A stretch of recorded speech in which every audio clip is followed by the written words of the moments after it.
They asked me how many there were, and I didn't really know. I just gave them a figure. And because I was cooperating with the police, I decided I'll stick with it. You know?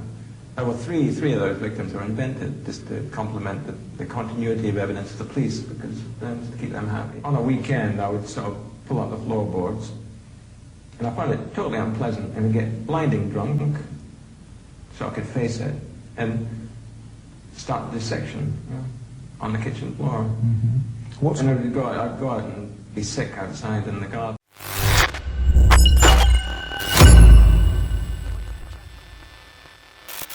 In the shadowy underbelly of London, from 1978 to 1983, lurked a predator of the most insidious kind. His name was Dennis Andrew Nilsen, a man whose dark obsessions led him to commit a series of horrific acts that would forever imprint his name in criminal history.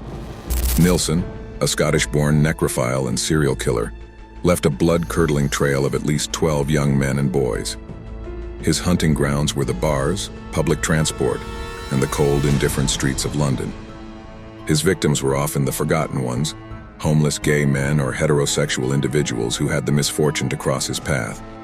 He meticulously picked them too, ensuring he only dealt with those no one would bother too much to locate after they're gone. The saga of his killing started on a winter's night, December 30th, 1978. The first victim was a 14-year-old boy named Stephen Holmes, enticed by Nilsen with the simple offer of some alcohol and music. As the young boy fell into an intoxicated slumber, Nilsen enacted his sinister plan. He strangled the unsuspecting teenager into unconsciousness before mercilessly drowning him in a bucket of water. But his dark ritual didn't end there. Nilsen proceeded to bathe the lifeless body, kept it for his perverse satisfaction, and then, when time demanded, stored the corpse beneath his floorboards. The demise of Holmes was only the beginning of Nilsen's murderous spree. The next victim suffered a similar fate. In early 1980, Nilsen met Martin Duffy, a 16-year-old homeless individual. The young man, desperate for shelter and a meal, was lured to Nilsen's apartment under the guise of goodwill. After sharing a couple of beers, Duffy went to bed, only to be attacked by Nilsen, and the rest was history. When enough bodies would accumulate under his floor, he would proceed to burn them nearby. Following the murder of Duffy, Nilsen's killing frequency escalated ominously. By the close of 1980, 5 more victims fell prey to his bloodlust, and he tried to claim another. Among these victims, one could be identified, a 26-year-old man named William Sutherland. The identities of the others vanished, much like their lives, in the monstrous vortex of Nilsen's crimes. Nilsen's chilling saga continued to unfold in November 1981, when he moved to a new address in Muswell Hill, North London. His killings persisted, but now with a disturbing change in his methods. Unable to burn the bodies as he had at his previous residence, he dissected his victims and flushed their remains down the toilet, reducing their existence to mere fragments lost in the city's sewer system. In the following years, Nilsen claimed more and more lives, his memories of the killings fading into a dreadful haze. But even the strongest storms of crime must eventually break. Nilsen's downfall was as inevitable as it was just, and when it came, it exposed a tale of horror that would shake London and the world beyond. For years, the true nature of Dennis Nilsen's activities had been concealed behind the mundane facade of his Muswell Hill home.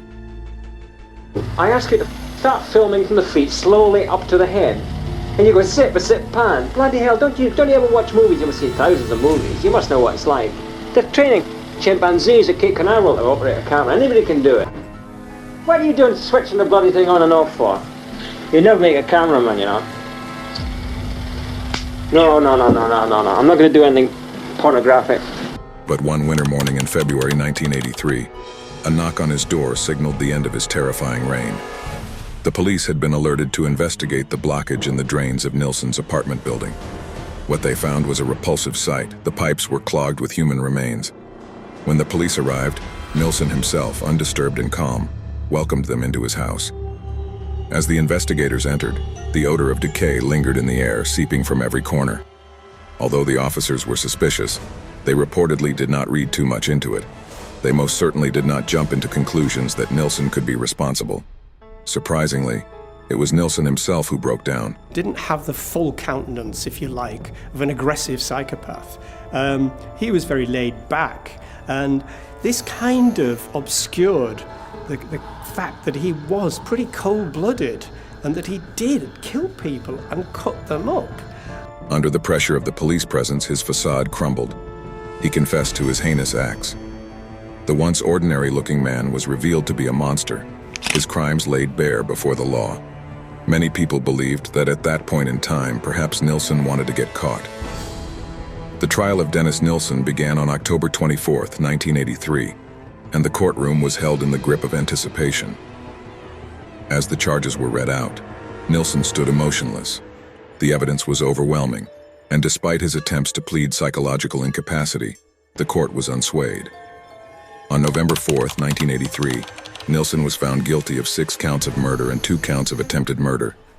He was sentenced to life imprisonment, the maximum penalty under British law. Join us next time for more shocking tales in the midst of seemingly peaceful societies.